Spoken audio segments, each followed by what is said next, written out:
everyone. I'm Tanya Rivero. Thank you for joining us. President Biden is continuing his tour to promote his infrastructure and jobs plans with a celebration of Amtrak in Philadelphia. This afternoon's speech is celebrating 5 decades of the rail system. Mr. Biden made the case for Congress allocating money to expand and improve American trains.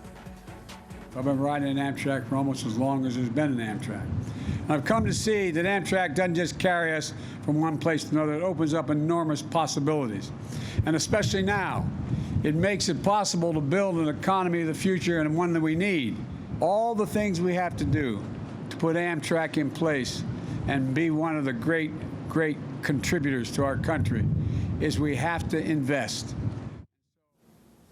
CBS News' Deborah Alfarone has more on President Biden's $4 trillion proposals. Who doesn't plant trees in high heels? After planting a tree on the White House lawn for Arbor Day, the First Lady joined President Biden on a trip to Philadelphia to mark Amtrak's 50th anniversary. The president even posted an older photo of himself riding the rails on Twitter. Amtrak became my family. The event also served as a backdrop for the president to promote his plans to help American families and rebuild infrastructure. In my American Jobs Plan, I propose spending $10 billion a year on passenger rail and freight rail. Administration officials also focused on infrastructure as they fanned out across the country Friday. Vice President Harris went to Cincinnati. It is an investment in improving communities. It is an investment increasing access to opportunity. While in North Carolina, the vice president's husband and the transportation secretary met with union workers and visited a train station. This administration is determined to build a better tomorrow. Friday's big push is part of what the administration is calling the Getting Back on Track tour. It's an effort for President Biden to sell his infrastructure plan to the American people. The White House is also trying to win over Republicans in Congress, who've been critical of its $2 trillion price tag and a proposed tax increase on top earners to pay for it. They don't have the votes, clearly, and so since they don't have the votes, they're talking to Republicans. Senate Republicans have counter-offered their own infrastructure proposal, priced at less than $600 billion as negotiations continue. Deborah Alfarone, CBS News, the White House. CBS News senior White House and political correspondent Ed O'Keefe joins me now from 30th Street Station in Philadelphia. Hi, Ed. Great to see you. So we heard a lot of train stories from the president during this event. Remind us about his personal history with Amtrak. Oh, man, he is definitely a frequent, not a frequent flyer, in this case, a frequent rider. Somebody who, as he pointed out there, has relied on the service to get back and forth from Wilmington, Delaware to Washington, D.C., to and from throughout his Senate career, even when he was vice president. It's only about a 90-minute drive. It's about a 90-minute, 1-hour train ride, depending on which line you're catching. And so for him, it was a very easy option in order to keep his children, his young children at the time, in their own beds and allow him to come home at night to see them. And so, as he pointed out, through the years, he got to know dozens of Amtrak personnel who usually were on the same train lines that he was on a regular basis, and he remains one of its biggest champions in the nation's capital. It is, of course, a public-private kind of entity that requires congressional funding in order to get its most expensive projects completed. And as you heard him talk about today, the American Jobs Plan, his infrastructure plan, includes about $80 billion to address Amtrak's repair backlog and make other changes that it's been seeking, including improvements to this Northeast corridor that we're sitting on right now that runs roughly from Boston to Richmond, Virginia or so, the most popular part of the train line.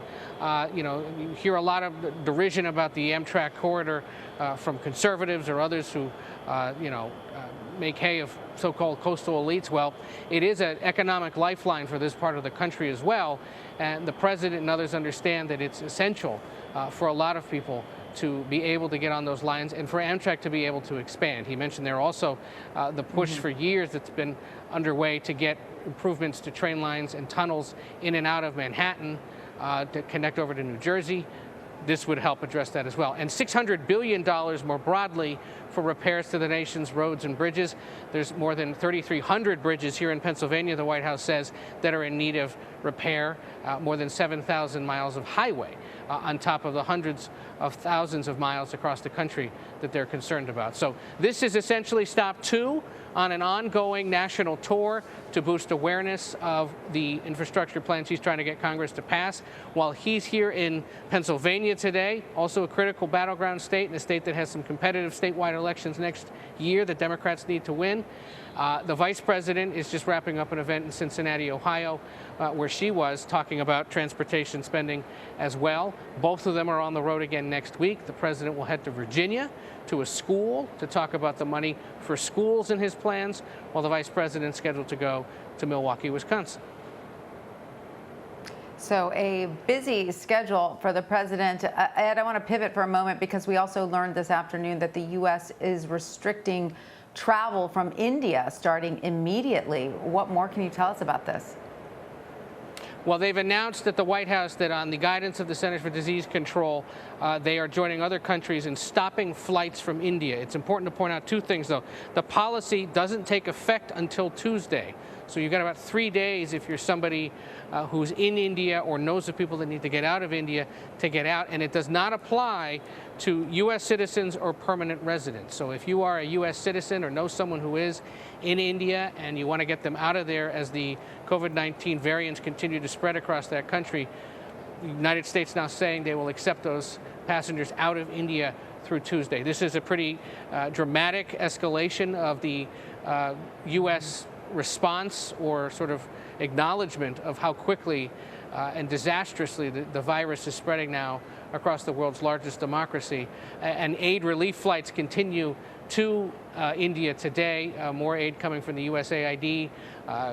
The private sector is also working on sending relief supplies as well. But remember, in a country of more than 1 billion people, as helpful and as notable as it is, American relief is not going to be enough to address this on its own.